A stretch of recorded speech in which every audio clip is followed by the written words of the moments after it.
오늘 우리가 함께 읽는 이사야서 51장의 내용, 하나님께서 자기 백성들에게 구원을 약속하시면서 그들로 하여금 깨어나실 것을 촉구하는 말씀이 오늘 말씀에 소개가 됩니다. 하나님께서 그 백성들에 대한 위로의 진정한 내용들은 하나님께서 그 백성들을 구원하신다 하는 사실입니다. 대적자들은 하나님이 심판하신다 하는 사실이고요. 하나님의 이 구원은 하나님이 이끌어가신 모든 역사 속에서 선명하고 분명하게 시간이 갈수록 드러나게 될 사실이지만, 사람들의 모든 계획과 사람들의 모든 도모는 결국 시간 속에서 다 허망하게 될 것을 말씀해 줍니다. 그래서 사람이 살아가면서 행하는 그 일들과 하나님이 역사 속에서 선명하게 새겨가시는 그 일들이 선명한 대조를 이루게 됨을 오늘 본문 속에서 우리가 확인할 수 있습니다. 먼저 하나님께서는 자기 백성들로 하여금 과거를 기억해라, 그리고 하나님이 미래에 행하실 일들을 기대하라 하는 말씀을 그들에게 건네주셨습니다. 먼저 말씀을 한번 보시면 1절 한번 보세요. 1절 중간에 보면 너희를 떠낸 반석과 너희를 파낸 우묵한 구덩이를 생각하여 보라. 이게 무슨 말씀입니까? 너희를 떠낸 반석, 너희를 파낸 우묵한 구덩이. 이것은 하나님께서 자기 백성들에게 과거에 베푸셨던 이 택하심, 그리고 그들을 구원하신 은혜를 그들로 하여금 다시 생각해 보아라 하는 것을 말씀합니다. 이어진 2절에서 좀 더 자세하게 설명해 주셔요. 2절에 보시면 너희 조상 아브라함과 너희를 낳은 사라를 생각하여 보라. 아브라함이 혼자 있을 때 내가 그를 부르고 그에게 복을 주어 창성하게 하였느니라. 이스라엘 역사의 그 근원과 시작은 하나님이 갈대아 우르에 있었던 아브라함을 부르시는 일을 통해서 하나님이 이스라엘 역사를 시작한 겁니다. 내가 너로 복이 되게 해서 많은 민족을 이루게 할 것이고 천하 만민이 너를 통해서 복을 받게 될 것이다. 내가 너에게 보여준 이 모든 땅을 너와 너의 후손의 영원한 기업으로 주겠다 하시는 말씀을 하시면서 땅과 민족을 이루실 것, 그리고 그 백성들에게 많은 복을 하나님이 주신다 하시는 그 약속을 통해서 하나님이 아브라함을 통하여 결국 이스라엘 민족을 하나님이 이루셔서 창성하게 하셨다는 사실을 우리가 알게 되죠. 그래서 그들의 시작과 근원으로부터 하나님께서 그 백성들에게 행해 주셨던 일들을 생각하여 보아라, 기억하여라, 이렇게 말씀을 하셨습니다. 그리고 3절에 그 백성들을 향해서 하나님이 위로하시는 말씀, 그 말씀을 기대할 것을 알려주셨습니다. 3절에 보시면 나 여호와가 시온의 모든 황폐한곳들을 위로하여 그 사막을 에덴 같게 그 광야를 여호와의 동산 같게 하였나니 그 가운데 기뻐함과 즐거움과 감사함과 창화하는 소리가 있으리라. 이렇게 표현합니다. 우리가 선지자를 통해서 많이 읽는 어법 중에 하나가 뭐냐면, 하나님께서 미래에 행하실 일들을 이렇게 행하리라 하는 표현이 자연스럽지만 또 어떤 경우는 하였다.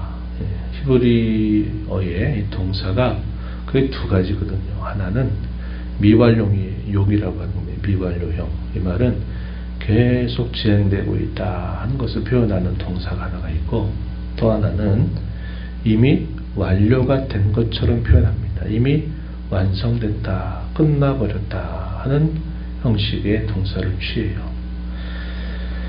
근데 분명히 하나님이 행하실 일들은 자연스럽게 미완료형으로 표현돼야죠. 앞으로 내가 이렇게 계속 할 거다. 그런데 미래에 있게 될 일들을 이미 완료가 된 형태로 표현하는 어법이 자주 등장합니다. 오늘 우리가 있는 이 말씀에서도 그렇게 표현하죠.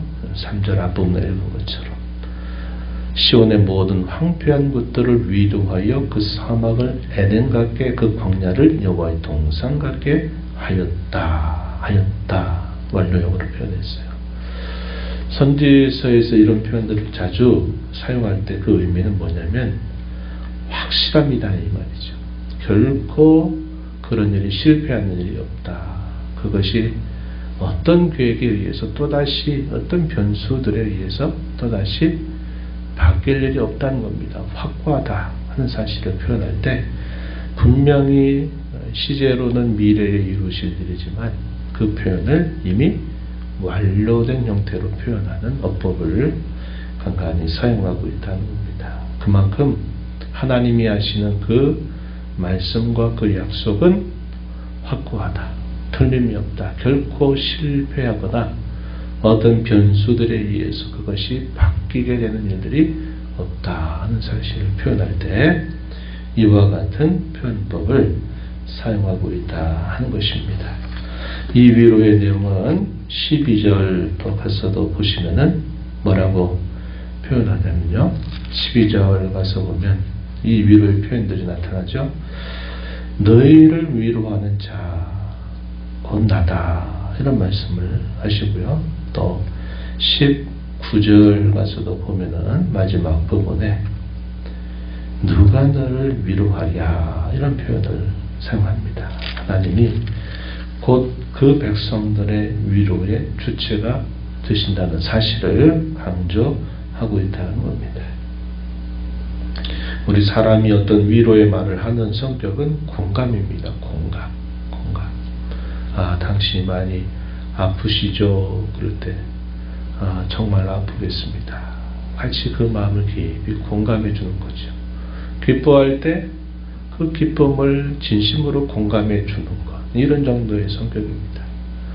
그 사람이 할 수 없는 일을 내가 나서서 그 할 수 없는 일을 이루어 줄 수 있는 성격의 위로가 아니다 하는 거죠.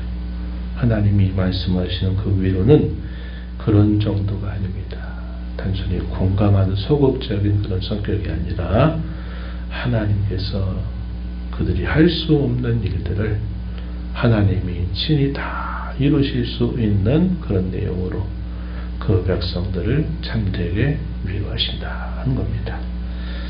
하나님이 위로의 하나님이다 라고 말할 때 그런 의미를 우리에게 전달해 주는 것이죠.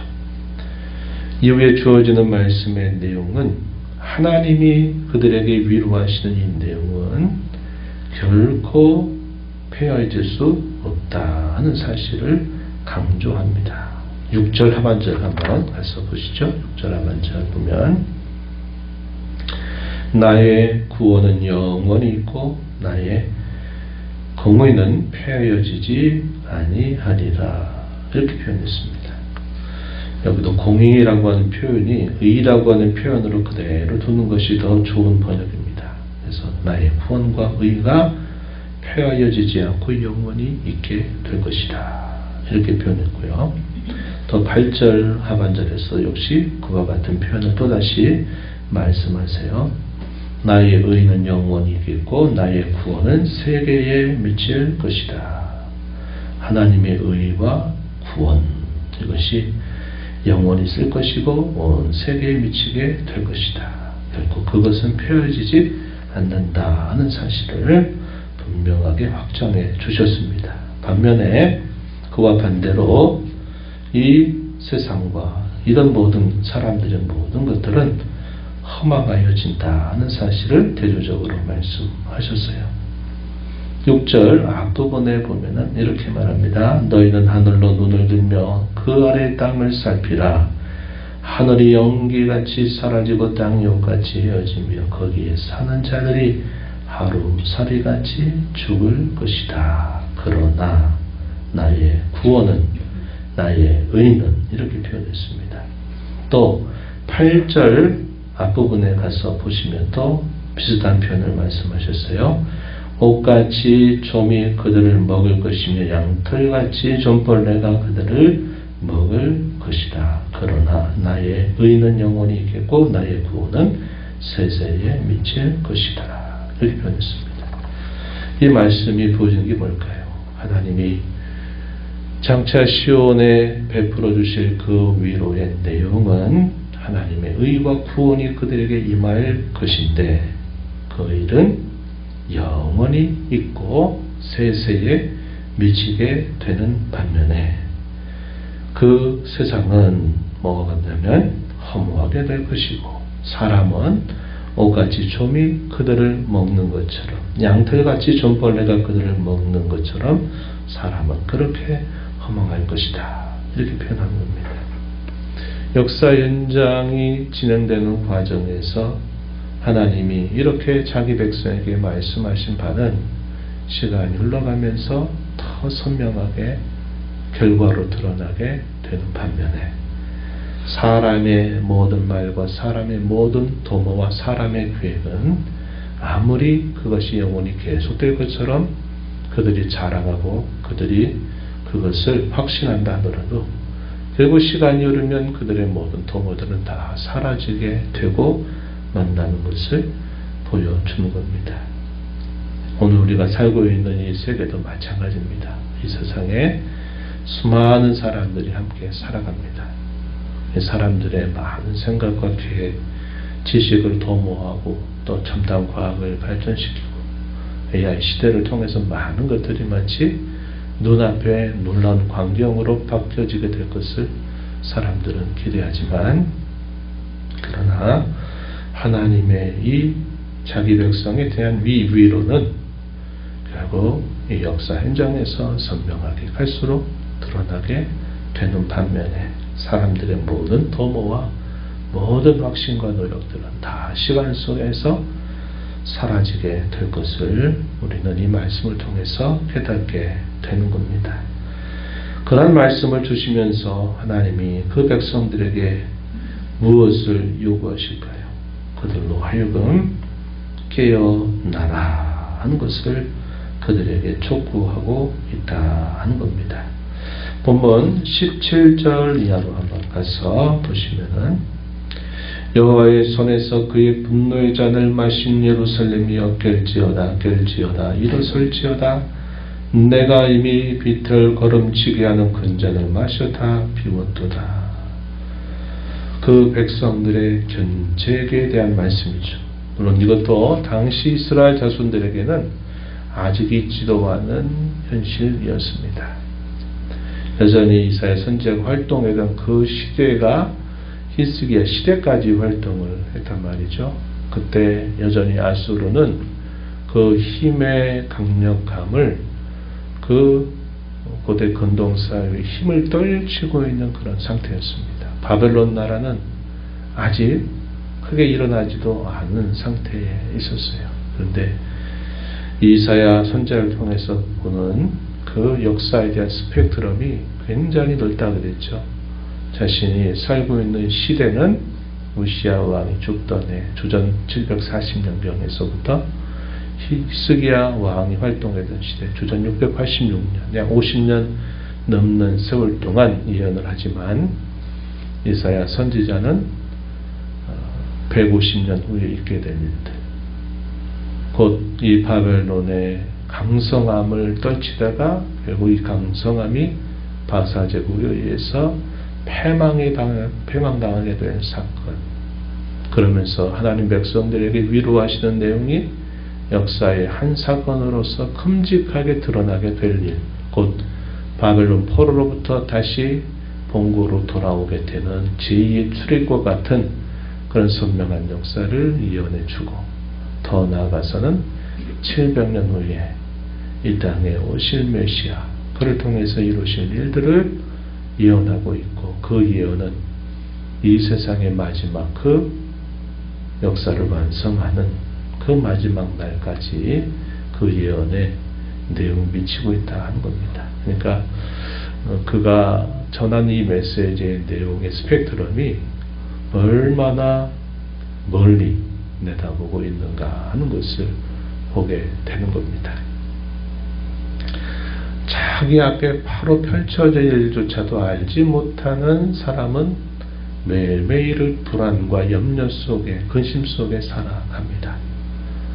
그러나 내일 일뿐만 아니라 분명히 그 이후에 있게 될 일들을 분명하게 내다보고 또 결국 이 역사의 마지막이 어떻게 되리라 하는 것을 이미 다 내다보고 그것을 마음에 품고 확신하는 사람은 매일매일 주어지는 크고 작은 일과 사건이나 그런 일들 속에 흔들리지 않는다는 겁니다. 이사야 선지자가 그런 넓은 스펙트럼을 가지고 자신에게 주어진 짧은 시대를 그가 살았던 겁니다. 그는 하나님 백성들에게 그와 같은 그런 넓은 안목, 역사를 크게 보는 안목을 가지고 자신의 시대를 넘어선 하나님의 역사가 실패하지 않고 이루어지게 될 그때를 바라보면서 그 믿음을 가지고 그 폐역한 시대를 극복하고 이겨나면서 살았던 것을 우리가 기억한다면 오늘 저와 여러분도 마찬가지입니다. 우리의 인생이 70이고 강건하면 80이라도 수고와 슬픔만이 남는 인생이라 이렇게 우리를 일깨워주지만 우리는 잠시 잠깐 있는 우리의 인생이 전부로 알고 사는 자가 아니라 우리의 시대를 넘어서서 우리에게 말씀하신 바를 확고하게 이루시는 그 하나님의 약속이 언제나 우리와 함께하고 있고 우리의 후손들과 함께하고 있다고 하는 이 사실들을 가슴에 품고 오늘을 사는 하나님의 자녀들임을 기억해야 하겠다는 겁니다. 그것을 우리가 늘 바라보면서 하나님 백성들을 향해서 부르는 칭호 오늘 보면 몇 곳에 표현되는데 1절 말씀에서 의를 따르며 여호와를 찾아 구하는 자다. 7절에서 의를 아는 자다. 마음에 하나님의 율법이 있는 자다. 이렇게 하나님 백성을 부르십니다. 오늘 저와 여러분도 우리의 짧은 인생이 전부인 줄 알고 매일 염려하고 불안하고 근심하는 삶이 아니라 우리는 하나님이 약속이 우리가 이 땅의 삶을 마치게 되는 그 모든 날들 속에서도 그 약속은 반드시 이루어진다. 실패하지 않는다 하는 사실들을 확고하게 믿으면서 이 땅에 사는 짧은 인생 동안 의를 따르고 여호와를 찾아 구하는 자로 또 마음에 하나님의 말씀을 늘 품고 살아가는 자로 살아가는 저와 여러분이 되어야 하겠습니다. 하나님 아버지 감사합니다. 이 새벽 시간 저희를 깨워주시고 오늘도 새날 주셔서 아버지 앞에 저희를 부르시고 또 주 앞에 나와 찬송드리며 주의 말씀을 통해 우리의 짧은 인생 넘어서 영원에 속한 하나님의 흔들리지 않는 약속이 오늘 저희들에게 영원히 약속되어 있다는 사실들을 또다시 알게 하시니 감사합니다. 이 약속을 붙들고 저희가 이 땅에 사는 동안 흔들리지 않는 믿음, 늘 하나님의 말씀을 저희 마음에 품고 살아가는 자, 의를 알고 그 의를 따라 행하는 자로 살아가도록 저희들을 인도하시며 도와주시옵소서. 주 앞에 나와 기도하는 심령들의 간구를 기비로 주고 응답해 주시기를 바라며 예수님 이름으로 기도하옵나이다. 아멘.